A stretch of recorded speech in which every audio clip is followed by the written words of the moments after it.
The winter of 1944 arrived like a silent enemy creeping, cold and merciless. Snow fell over eastern France in a heavy curtain, covering destroyed houses, collapsed bridges, and burned-out tanks like a white shroud. But the snow could not cover the smell of war. Gunpowder, smoke, and a deep-seated fear lingered in the air, as if the very land itself was holding its breath.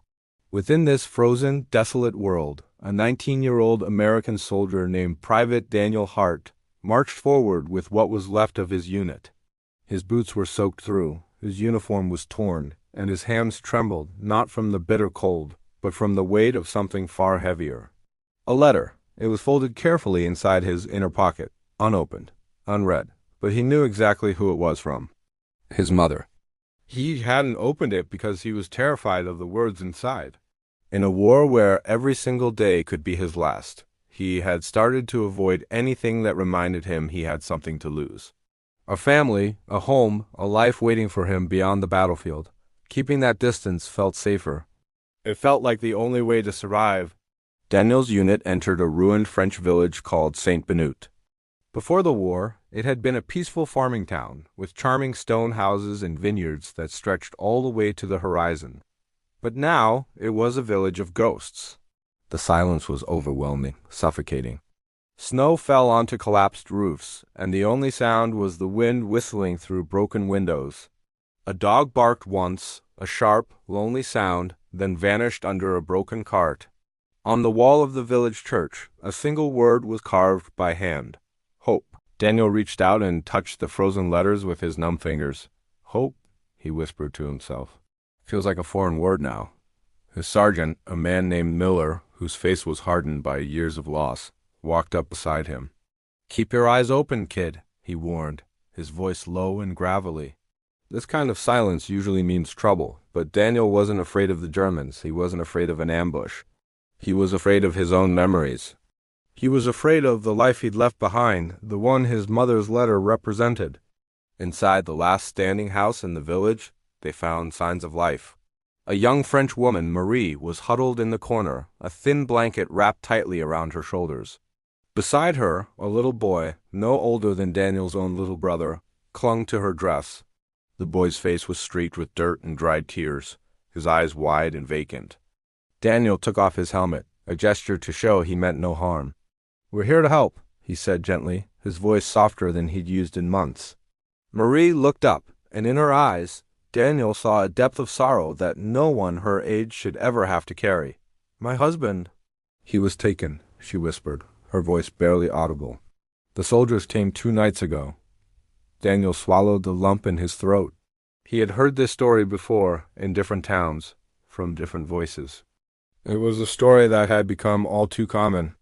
As he stood there, the little boy's eyes fixed on his jacket, and he pointed a small, trembling finger at Daniel's chest pocket.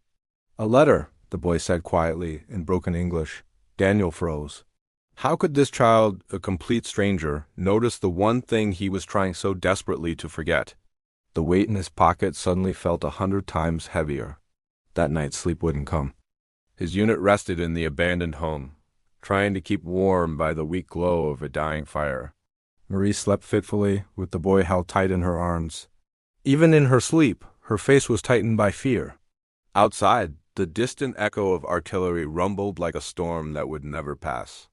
Unable to rest, Daniel finally pulled out the envelope. His mother's familiar handwriting, usually so neat, trembled across the paper. He opened it slowly, his hands shaking, afraid the words inside might break him in a way that bullets never could. "My dear Daniel," it began, "I pray every night that the world will return my son to me. Your father watches the news every day, pretending to be strong for my sake. But when he thinks I'm not looking, I see him cry." Daniel's breath caught in his chest. His father, crying. He had never seen his father cry in his entire life. The image was impossible to imagine. He continued reading. "Your little brother asks every day when you will come home. I tell him you are brave and that you are doing something important, something the world will never forget." A painful twist tightened in Daniel's heart. "Mom, I'm not brave," he whispered into the cold air. "I'm just tired." So tired. He read the final lines. Promise me one thing, Daniel. When you return, please return with your heart. Don't let this war take that from you. He closed his eyes, the letter clutched in his hand. Too late, he thought. It's already gone. Just as the first light of dawn broke the horizon, the sky erupted. The world turned into a nightmare of sound and fury. German artillery shells crashed into the village, one after another, shaking the very earth beneath them. The house they were in exploded in a storm of fire and splinters. "Take cover!" Sergeant Miller screamed over the chaos. Instinct took over. Daniel grabbed the little boy and shielded him with his own body as the wall behind them collapsed in a shower of debris. Marie screamed, her voice lost in the thunder, frantically searching for her son. Smoke and dust filled the air, burning their lungs. Through the haze, they saw them. Tanks like giant steel beasts rolled in from the east. German soldiers advanced through the snow, moving like shadows through the destruction. Daniel pulled Marie and the boy behind a crumbling stone wall. "You have to run!" he shouted over the gunfire. "Get out of here!" Marie shook her head, her face a mask of pure terror. "We'll be killed," she cried. Daniel looked down into the child's eyes, wide, innocent, and trembling with fear. In that moment, he didn't see a stranger. He saw his own little brother. He remembered his mother's words.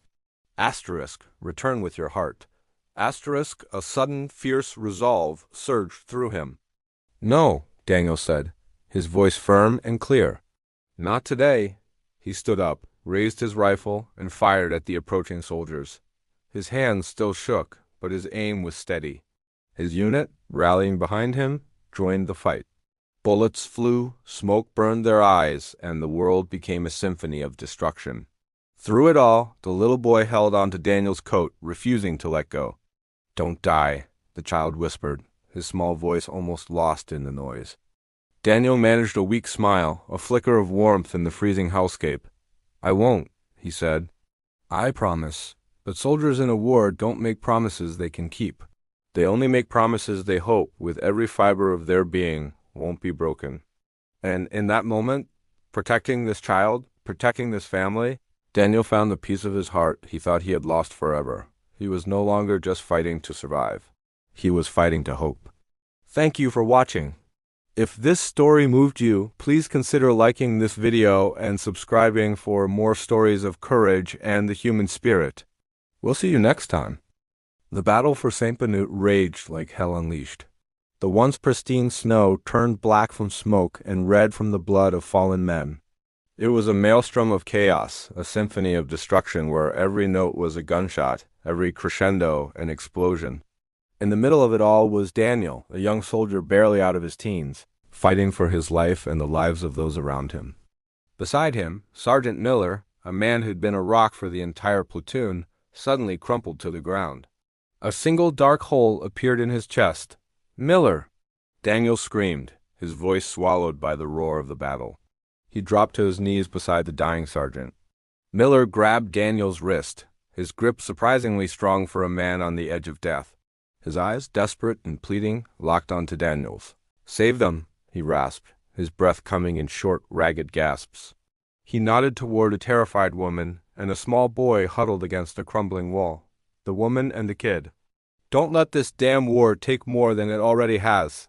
His hand went cold. His grip loosened, and his eyes stared blankly at the smoky sky. He was gone.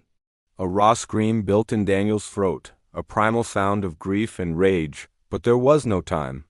The world was ending, and he had a promise to keep. He scrambled over to the woman, Marie, and her young son. "We have to move now," he yelled over the deafening noise. Marie, her body shaking uncontrollably, pointed a trembling finger. "There's a cellar beneath the bakery," she said, her voice barely a whisper. "We can hide there." Daniel didn't hesitate. He pulled Marie and the boy to their feet, guiding them through a nightmare landscape. Smoke burned their lungs, bullets whizzed past their ears like angry hornets, and fire licked at the skeletal remains of buildings. The very ground seemed to shake as buildings collapsed around them, the world tearing itself apart at the seams. They finally reached the bakery, its windows shattered and its sign hanging by a single hinge. Just as they arrived, a shell struck the neighboring house, and the world erupted. A deafening explosion sent a shockwave that threw them against the bakery wall. Shrapnel and debris rained down like a deadly hailstorm. Daniel shielded Marie and her son with his own body, praying they wouldn't be hit. When the dust settled, he saw the cellar door, half buried under rubble. With a surge of adrenaline, he tore at the debris, his hands raw and bleeding, and finally forced the heavy wooden door open. "Go!" he shouted. "Get in, you go first." Marie hesitated at the top of the dark steps, her eyes wide with fear. "Come with us," she pleaded, "please." But Daniel heard it. A new sound, a deep menacing rumble that vibrated through the soles of his boots. Tanks? More of them. If he went down into that cellar, he wouldn't be a protector. He would be a beacon, leading death right to them. The soldiers would follow, and the cellar would become a tomb.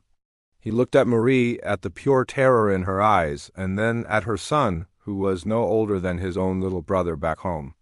"I'll distract them," he said, his voice calmer than he felt.